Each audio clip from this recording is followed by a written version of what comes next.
Breaking news stock మార్కెట్లపై America అధ్యక్షుడు Donald Trump టారిఫ్ల effect గట్టిగానే పడింది. అన్ని దేశాలపై కనీసం 10%, అత్యధికంగా 50% టారిఫ్లు విధించిన ట్రంప్ నిర్ణయాలపై స్టాక్ మార్కెట్లు స్పందిస్తున్నాయి. ట్రంప్ అనౌన్స్మెంట్ రాగానే అమెరికా స్టాక్ మార్కెట్లు 2% పడిపోయాయి.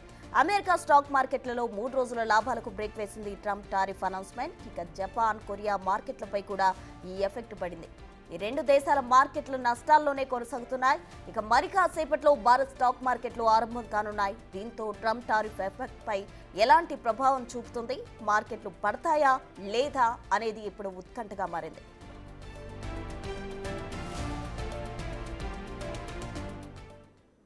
సో ఇదే అంశానికి సంబంధించి మనతో డిస్కస్ చేయడానికి డాక్టర్ జీవీ రావు గారు, ఆర్థిక రంగ నిపుణులు సిద్ధంగా ఉన్నారు. నమస్తే అండి జీవీ రావు గారు. ఎస్ అండి, ఎలా చూడాలి ఈ ట్రంప్ టారిఫ్ విధానాన్ని, ఏ విధంగా చూడాలంటారు? అయితేనండి ఇక్కడ ట్రంప్ గారు ఒక మాట ఏమంటున్నారంటే, నాకు శత్రు దేశాల కన్నా కూడా మిత్ర దేశాలతోటి ఎక్కువ ఇబ్బందులు ఉన్నాయని చెప్తున్నారు. అంటే ముఖ్యంగా ఈ యొక్క వర్డ్ మాత్రం భారతదేశాన్ని ఉద్దేశించే ఆయన మాట్లాడారని చెప్పకనే చెప్తున్నారు. అయితే ఇక్కడ ఏంటంటే అభివృద్ధి చెందుతున్న దేశాలు, అభివృద్ధి చెందిన దేశాలకి మధ్య తేడా ఉంటుంది. ఎప్పుడైనా టారిఫ్లు అనేటువంటిది ఎక్కువగా అభివృద్ధి చెందుతున్నటువంటి వెనకబడినటువంటి దేశాలు ఎక్కువగా విధిస్తూ ఉంటాయి. దానికి విరుద్ధంగా ఈసారి ట్రంప్ గారు ఏంటంటే ప్రతి దేశం పట్ల కూడా తను వాళ్ళ దేశం పైన టారిఫ్లు విధించేటువంటి ప్రతి దేశం మీద కూడా టారిఫ్లు విధిస్తాననే విధానాన్ని అవలంబించారు. చైనా మీద ఆల్రెడీ ఒరిజినల్గా ఒక పర్టికులర్ పర్సంటేజ్ ఆఫ్ ట్యాక్స్ అని చెప్పి దాన్ని ఇప్పుడు పెంచి మొత్తం 54% చేశారు.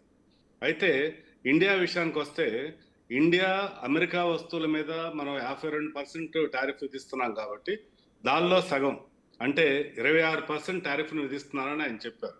ఈ 26% టారిఫ్లో కూడా కొన్ని ఎగ్జంప్షన్స్ ఇచ్చారు. అంటే కాపర్కి ఎగ్జంప్షన్ ఇచ్చారు, స్టీల్కి ఎగ్జంప్షన్ ఇచ్చారు, కంప్లీట్ ఫార్మా రంగానికి ఎగ్జంప్షన్ ఇచ్చారు, మినరల్స్కి ఎగ్జంప్షన్ ఇచ్చారు. ఎందుకంటే అమెరికాకి మినరల్స్ యొక్క కొరత విపరీతంగా ఉంది కాబట్టి. ఇక ఓవరాల్గా ఈ యొక్క టారిఫ్ ఎఫెక్ట్ ఏంటంటే ఈ రోజున మార్కెట్లు అయితే ఓపెనింగ్లో నిఫ్టీలో కనీసం ఒక 250-300 పాయింట్ల డౌన్లో, అలాగే సెన్సెక్స్ ఒక 1000 పాయింట్ల డౌన్లో ఓపెన్ అయ్యేటువంటి అవకాశాలు ఉన్నాయి.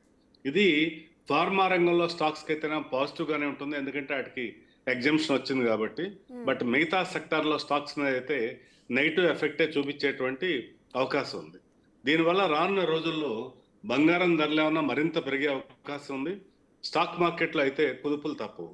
అయితే ఈ స్టాక్ మార్కెట్ కుదుపులు అనేటువంటిది కేవలం భారతదేశానికి పరిమితం కాలేదు, అమెరికాతో సహా ప్రపంచవ్యాప్తంగా స్టాక్ మార్కెట్లు అన్నీ కూడా ఇప్పుడు కుదుపు గురయ్యేటువంటి అవకాశం ఉంది. ఇక్కడే మనం గమనించాల్సిన మరొక విషయం ఏంటంటే, ఇది ఆయన చెప్పినటువంటి ఒక బేసిక్ టారిఫ్ రేట్ అయినప్పటికీ కూడా నెగోషియేషన్స్కి అవకాశం ఉంది ఇక్కడ దీని మీద. ఈ నెగోషియేషన్స్ తర్వాత ఫైనల్గా రేట్స్ అనేటువంటి దీనికన్నా తక్కువే ఉంటాయి. అంటే ఇప్పుడు 26% విధిస్తే నెగోషియేషన్స్ తర్వాత ఎంతో కొంత తగ్గేటువంటి అవకాశం ఉంది. ఈ 26% అనేది ఇంకా మ్యాక్సిమం రేటు, దానికన్నా తగ్గే అవకాశం ఉంది. కాబట్టి రానున్న కొద్ది రోజుల తర్వాత మళ్ళా మార్కెట్లు స్థిరపడేటువంటి అవకాశం మాత్రం ఉందమ్మా. అంటే ఇక్కడ మనం చూసినట్లయితే భారత్తో ఎక్కువ మిత్ర సంబంధం ఉన్న దేశం అమెరికా. అంటే ప్రధానమంత్రి తనకు ఫ్రెండ్ అని చెప్తూనే 26% టారిఫ్ విధించడం ఎలా చూడాలంటారు? అంటే ఆయన ఏంటంటే ఫ్రెండ్షిప్ మోదీ గారితో, కానీ ఫస్ట్ అమెరికా అనేది ఆయన యొక్క స్లోగను, ఫస్ట్ ఇండియా అనేది మోదీ గారి యొక్క స్లోగన్. అయితే ఇక్కడ కూడా మనం ఎలా చూడాలంటే చైనాకి 54% టారిఫ్లు విధిస్తే ఇండియాకి 26% మాత్రమే విధించడం అనేటువంటిది కూడా మిత్రదేశం కాబట్టే ఆ విధంగా నేను కరుణాకరణమైనటువంటి టారిఫ్ మాత్రమే ఇది అని చెప్పి ఆయన చెప్తున్నారు. కైండ్ టారిఫ్ అని చెప్పి, కైండ్ రెసిప్రొకల్ టారిఫ్ అని చెప్పి ఒక పదం కూడా ఉపయోగించారు. ఇది కూడా తర్వాత ఏంటంటే తగ్గేటువంటి అవకాశం ఉంది. నెగోషియేషన్స్ అన్ని పూర్తయిన తర్వాత ఈ 26%లో కూడా కొంత తగ్గేటువంటి అవకాశం ఉంది.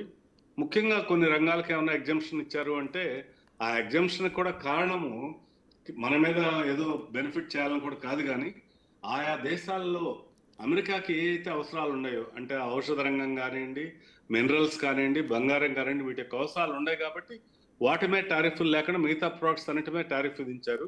ఈ టారిఫ్లు కూడా మనకి ఇంకా తగ్గేటువంటి అవకాశం అయితే ఉందమ్మా రానున్న రోజుల్లో. అంటే దీనివల్ల అమెరికాకు ఏమైనా నష్టం వచ్చే అవకాశం ఉంటుంది కదా? అటు అమెరికాలోనే ఎక్కువగా స్టాక్ మార్కెట్లు పడిపోయిన స్థితి, మరి దాన్ని ఎలా చూడాలి? ఇది ఏంటంటే తాత్కాలికంగా అమెరికాకి నష్టం అయినప్పటికి కూడా ఓవర్ ఏ పీరియడ్ లో ఆయన యొక్క ఎయిమ్ ఏంటంటే అమెరికాలోనే వస్తోత్పత్తి ఎక్కువగా జరగాలని చెప్పి వేరే దేశాల్లో ఉండేటువంటి వాళ్ళు కూడా అమెరికాలోనే ప్లాంట్ కనుక ఏర్పాటు చేసుకుంటే జీరో టారిఫ్ అవుతుంది కాబట్టి మేము ప్రోత్సాహం ఇస్తామని చెప్తున్నారు. అంటే ఒక రకంగా ఇండియన్ పాలసీస్ ని ఆయన కాపీ చేసే ప్రయత్నం చేస్తున్నారు. మోదీ గారు కనుక ఫస్ట్ ఇండియా అని చెప్పి మ్యానుఫ్యాక్చరింగ్ అంతా కూడా మేక్ ఇన్ ఇండియా అనేటువంటి ప్రిన్సిపల్ ఎలా చెప్పారో దాన్ని ఫ్రెండ్షిప్ లో ఆయన నేర్చుకున్నది ఏంటంటే మోదీ గారి దగ్గర మన మేక్ ఇన్ ఇండియా లాగానే మేక్ ఇన్ అమెరికా అనేటువంటి దాన్ని ముందుకు తీసుకెళ్ళాలని అతని యొక్క ఎయిమ్. అందువల్ల ఈ యొక్క టారిఫ్ల వల్ల తాత్కాలికంగా స్టాక్ మార్కెట్లు డౌన్ అయినప్పటికీ కూడా ఓవరాల్ గా లాంగర్ రన్ లో అమెరికాకి ఇది ఉపయోగమని అమెరికాను ప్రొటెక్ట్ చేయడం కోసం మాత్రమే ఈ టారిఫ్లు విధిస్తున్నారని చెప్పి ఆయన చెప్తున్నాడు. ఇది ఒక రకంగా అమెరికాకు వచ్చే నష్టం కూడా టెంపరీ అని చెప్పి మనం గమనించాలి. అంటే ఏ కంపెనీలపై ఎక్కువగా ఈ టారిఫ్ ప్రభావం ఉండే అవకాశం ఉందంట? ఈ టారిఫ్ ప్రభావం నిజానికి అన్ని కంపెనీల మీద ఉంటుందమ్మా. కేవలం మనం మాట్లాడుకున్నటువంటి 5 కేటగిరీస్ ఆఫ్ కంపెనీస్ తప్పించి మిగిలిన అన్ని కంపెనీల మీద కూడా టారిఫ్ ప్రభావం ఉంటుంది. దేని మీద ఉండదు అంటే మనం అది చెప్పడం ఈజీ. దేని మీద ఉండదు? ఎనర్జీ మీద ఉండదు ఇప్పుడు, అలాగే ఫార్మా మీద ఉండదు, కాపర్ మీద ఉండదు, మినరల్స్ మీద ఉండదు, స్టీల్ మీద ఉండదు. ఇవి కాకుండా మిగతా అన్నిటి మీద కూడా ఎఫెక్ట్ ఉంటుంది. ముఖ్యంగా ఆటోమొబైల్ రంగం మీద చాలా తీవ్ర ప్రభావం చూపించేటువంటి అవకాశం ఉంది.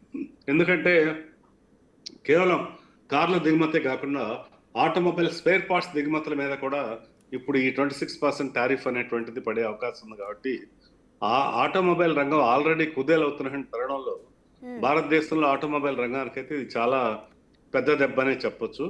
కాకపోతే ఒక చిన్న పాజిటివ్ ఏముందంటే ఇక్కడ చైనా టారిఫ్లు మరీ ఎక్కువ ఉండే కాబట్టి దాంతో పోల్చుకుంటే కాంపిటేటివ్ గా చైనా కన్నా కూడా ఇండియా బెటర్ ప్లేస్ లో ఉండటం వల్ల భారతదేశం వరల్డ్ మార్కెట్ లో మరి కాస్త కాంపిటేటివ్ గా ఉండేటువంటి అవకాశాలు అయితే ఉండేవి ఇక్కడ.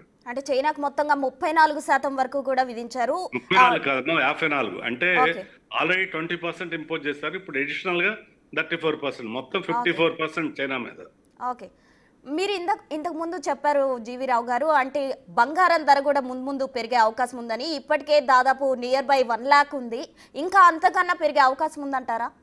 డెఫినెట్ గా ఉందమ్మా. అసలు దీనికి ఏమీ కూడా లిమిట్ ఏం లేదు, ఏ స్థాయి వరకు పెరుగుతుందనే దానిలో.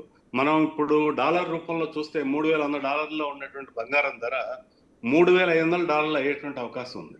నిజానికి నేను గత సంవత్సర కాలంగా 62,000 నుంచి కూడా బంగారాన్ని ఇన్వెస్ట్ చేయమని చెప్పి ఇన్వెస్టర్స్కి ఎన్నోసార్లు నేను సూచన చేస్తూనే వచ్చాను. ఇప్పుడు కూడా బంగారము ఈ ఏడాది కాలంలో ₹1,10,000 వరకు కూడా వెళ్ళేటువంటి అవకాశం ఉంది. అందుకని పసిడి ప్రియులు ఆలస్యం చేయకుండా ఇప్పుడైనా కానీ బంగారాన్ని అక్వైర్ చేయటమే మంచిదమ్మా. అంటే దలాల్ స్ట్రీట్ పై ఎంత ఎఫెక్ట్ ఉందంటారు? దలాల్ స్ట్రీట్ పై అయితే మాత్రం ఇప్పుడు ఇమీడియట్ గా అయితే చాలా స్ట్రాంగ్ ఎఫెక్టే ఉంటుందమ్మా. ఇప్పుడు మనం ఈ రోజు మార్కెట్ సెన్సెక్స్ లో బిఎస్సి సెన్సెక్స్ ఒక 1000 పాయింట్లు, నిఫ్టీ ఒక 300 పాయింట్లు గ్యాప్ డౌన్ లో ఓపెన్ అయ్యే అవకాశం ఉంది. ఈ రోజంతా కూడా ఈ యొక్క ఎఫెక్ట్ మనకు కనిపిస్తుంది. రానున్న రోజుల్లో మనం ఆ ఎగ్జెంప్టెడ్ కేటగిరీస్ కాకుండా మిగతా వాటి మీద ప్రభావం అయితే ఉంటుంది. సో స్టాక్ మార్కెట్లు ఈ ఏప్రిల్ నెల అంతా కూడా ఈ విధంగా మంచి క్రేజీగా ట్రేడ్ అయ్యేటువంటి అవకాశం ఉంది. అంటే ఆటుపోట్లు ఎక్కువగా గురయ్యేటువంటి అవకాశాలు అయితే ఉన్నాయి. ఓకే అండి, థ్యాంక్ యూ జీవీరావు గారు. నమస్తే.